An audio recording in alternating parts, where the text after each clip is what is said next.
जाहिल की इस धरा पर प्रतिभा सम्मान समारोह में उपस्थित सभी मेरे पिता तुल्य बुजुर्गण, सबको प्रणाम। सामने बैठे नौजवान साथियों को नमस्कार। आज हमारे बीकानेर जिले में हमारे जिलाध्यक्ष की कुछ चुनाव है, उसकी सूचना हमें अभी रास्ते में मिली थी, तो मैं आपके बीच में ज्यादा देर नहीं रुकूंगा और मुझे बीकानेर जाना है। लेकिन मैं आपको दो ही बात कहूंगा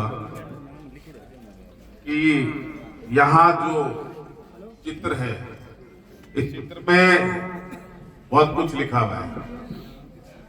एक विवेकानंद जी जो युवाओं के लिए प्रेरणा दे, आज भी है, आगे भी रहेंगे और हमेशा रहेंगे। युवा है जितने भी, वो उनसे प्रेरणा ले, आगे कैसे बढ़े, अपने जीवन में लक्ष्य तय करें। ये इधर बच्चियां बैठी है, इनको भी अपने जीवन में पढ़ाई के वक्त ये तय करना है कि हमें क्या बनना है। हमें टीचर बनना है, या हमें डॉक्टर बनना है, या हमें इंजीनियर बनना है, या हमें उच्च अधिकारी बनना है, या हमें जज बनना है। तो उस लेवल की भी आपको तैयारी करनी पड़ेगी। गुरु रविदास जी ने, अभी जयंती थी 12 तारीख को, जब उनका हम चिंतन और मंथन करते हैं और उनको हम पढ़ते हैं, तो उन्होंने कहा कर्म करो और फल की इच्छा भी रखो, लेकिन कर्म उस चीज का करो जिस फल की इच्छा आप रख रहे हो।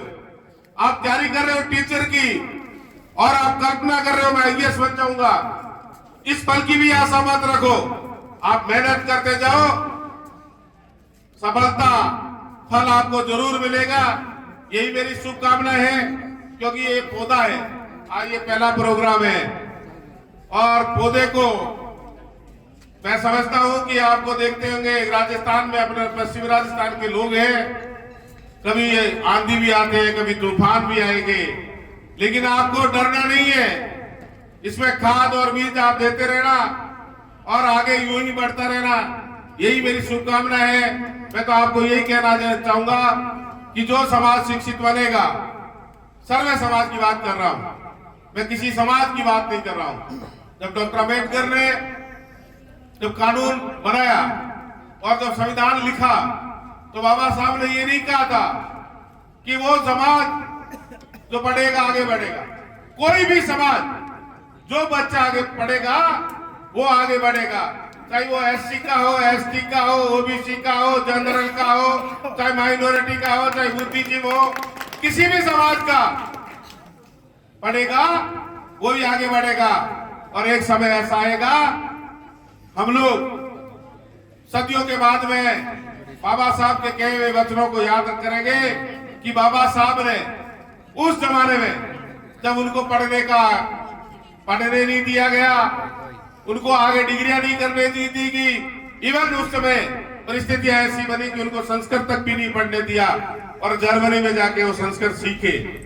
लेकिन वो माहौल 75 साल के बाद में बदल गया है। उस माहौल में हमें सारी सुविधाएं, सारे साधन है, लेकिन लक्ष्य हमें तय करना है और लक्ष्य भी हमें तय करके चलना है कि हमारे जीवन में हमें कुछ ये तय करना है, ये बनना है, तभी हम आगे बढ़ेंगे। अन्यथा जैसे तो जीवन, जीव जंतु जानवर सभी लोग जीते हैं, हम भी जी के चले जाएंगे। याद तो उन्हीं को रखा जाता है जो कुछ अच्छा करते हैं। यही बहुत शुभकामनाएं, बहुत बहुत धन्यवाद।